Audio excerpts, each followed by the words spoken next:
Hi, I'm Kevin and welcome to my channel. Today we're going to make a dehydrated spicy chicken loaded bowl that is just perfect to bring into the backcountry. So before we get started, I just want to speak for a second or two about the inspiration for this dish. I live here in Canada, and if you live here or visit Canada, you will become familiar with something called Tim Hortons.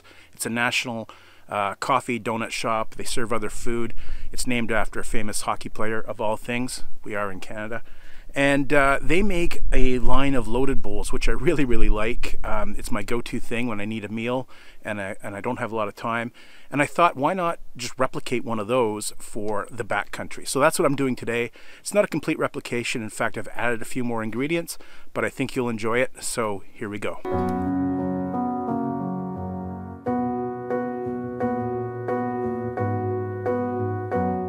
This is what you're going to need to make a backcountry spicy chicken loaded bowl. 3 nice large or 4 medium chicken breasts. Some chili powder. Don't worry, we won't use all of that. Some very optional jalapeno peppers. A red bell pepper, but I'm pretty sure green would work just as well. 2 medium onions, but since these are rather small, I'm going to use 3. 1 cup of quinoa grain. I was lucky enough to find a package with 3 different colors. 1 cup of brown rice, 1 can of sweet corn, a cup of frozen corn will work just fine, and 1 can of black beans. Okay, let's start the prep.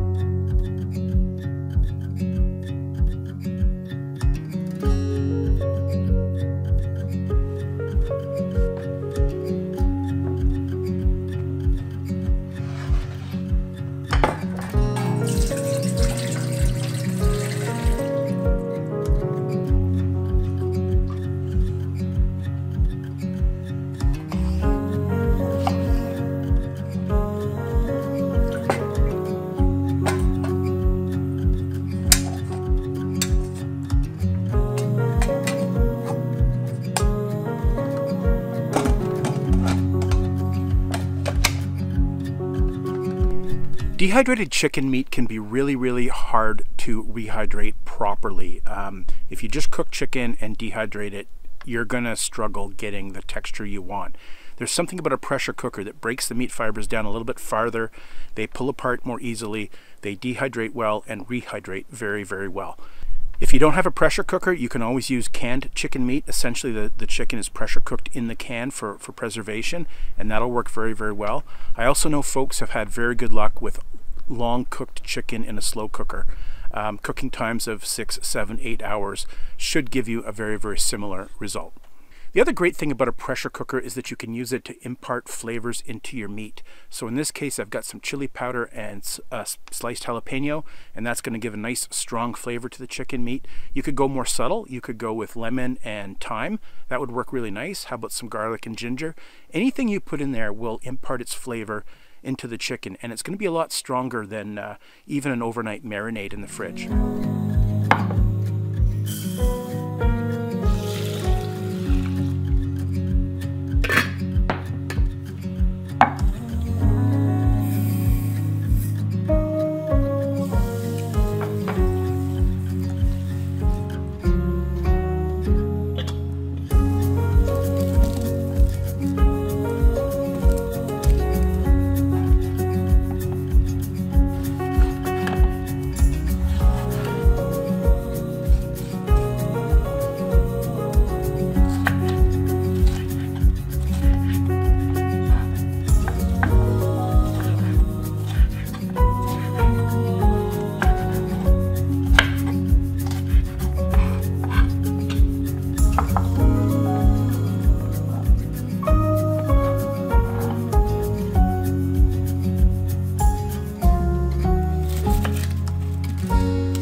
had to switch knives. I really like this bigger knife for chopping onions.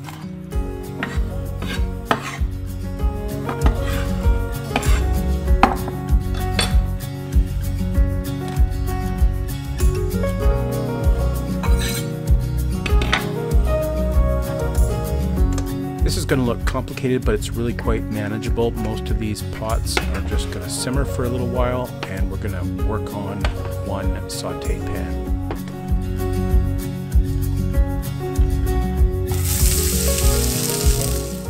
So to maximize the shelf life of any dehydrated meal, you want to minimize the amount of fat and oil that goes into that meal. Fat and oil can go rancid over time, and you don't want that. That'll spoil your food and not be good eats. So I'm just going to add a minimal amount of relatively stable olive oil to help saute my onions and peppers, and in the overall meal that's going to be a relatively low percentage of fat and oils. I'm also going to freeze these camping meals for longer term storage. If your goal is to put food on the shelf for long-term storage, then I suggest you eliminate all fat and oils in your meals. I also have another whole video on fats and oils and dehydrated foods. I'll put a link to that right up here. If you have concerns or just interest in the subject, that video does a much deeper dive in explaining the risks and how fats and oils go rancid and what you can do to help prevent that.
These chicken breasts are just too hot to handle, so I'm going to set them aside and let them cool off.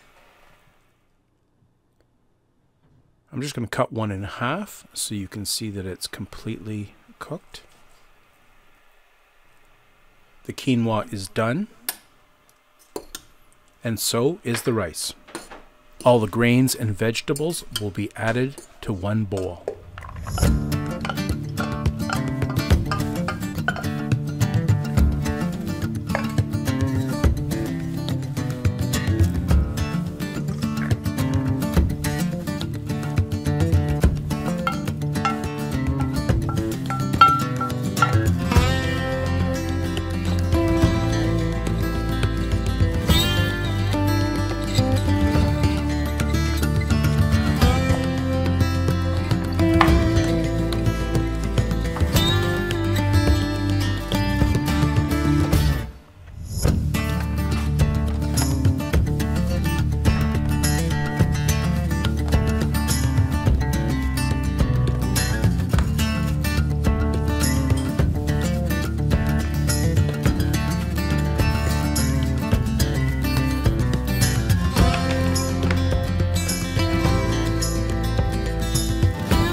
I'm just going to use my fingers to break up any chunks that might exist as I put the chicken into a bowl.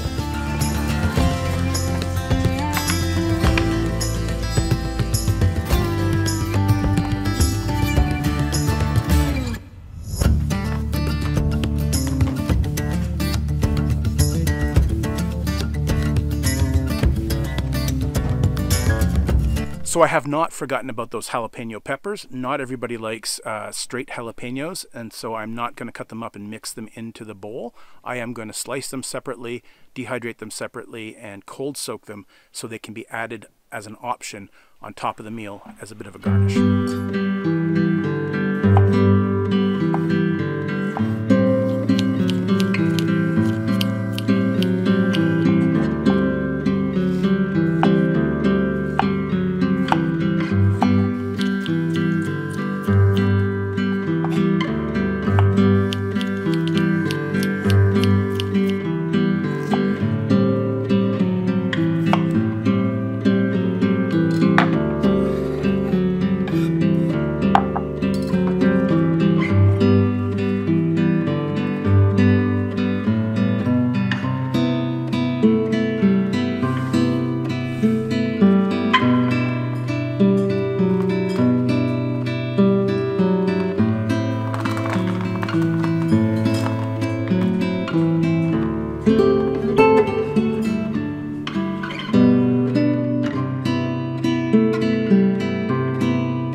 So if you've come this far in the video, you probably have a strong interest in dehydrating food for backcountry cooking. And I do have an awful lot of other videos on the subject, so go check those out. But if you want a deeper dive, I actually wrote a cooking book called Backcountry Eats. It's all about how to dehydrate different foods for backcountry tripping. The first half of the book is all about technique and how-to and tips on equipment and gear that you need to dehydrate food, that kind of thing. The second half of the book has over 100 recipes to help you up your game in your pursuit of making great meals in the backcountry. I'll put a link to the book down below in the description, and you can also find it on Amazon.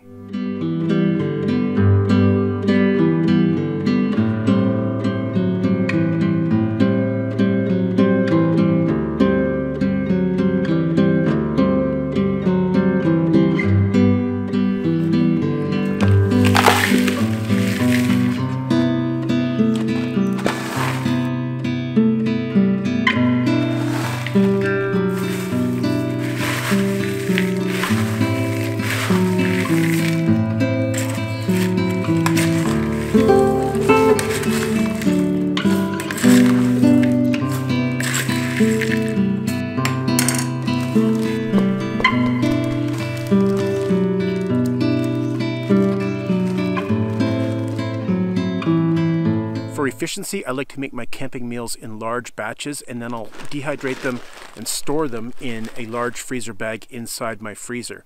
When I'm ready to go on a trip, I will weigh out the individual meal amounts based on the dry weight.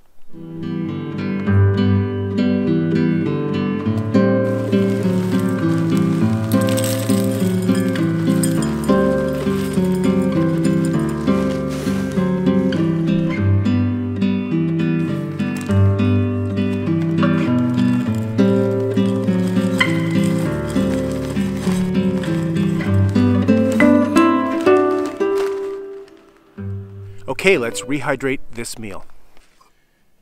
First, I'm going to use a Nalgene jar to cold soak these jalapeno peppers. I'm going to cover them in water and set them aside for 15 or 20 minutes.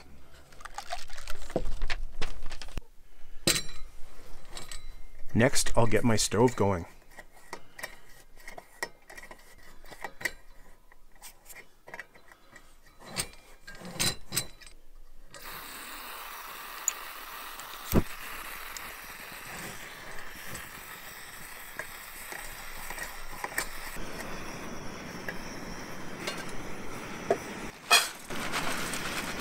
For a meal like this, I always shake it flat, and then I'll add enough water just to cover it.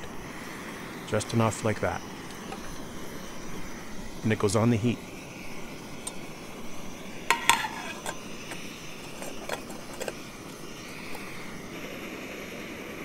Once the meal comes to a boil, I'll give it a stir just to make sure everything's in contact with the water.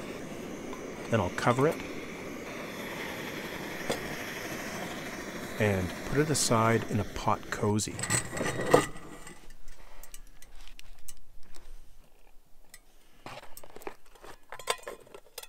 And I'll let it sit there for 15 or 20 minutes.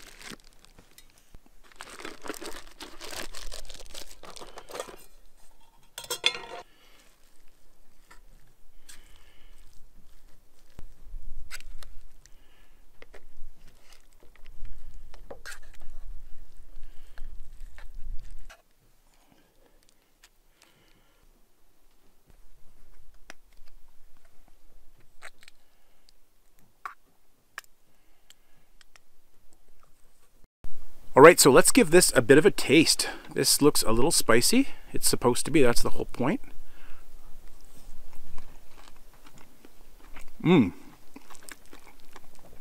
That is really good. So this is really, really good. Everything has rehydrated very, very well.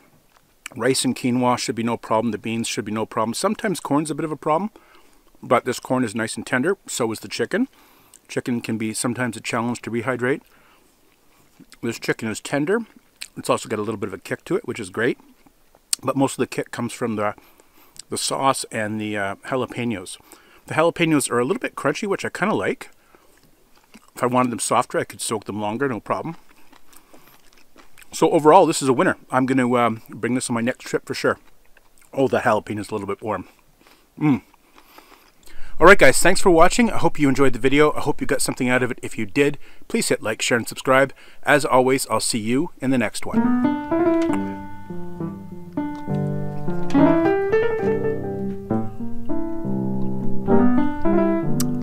That was a little spicy.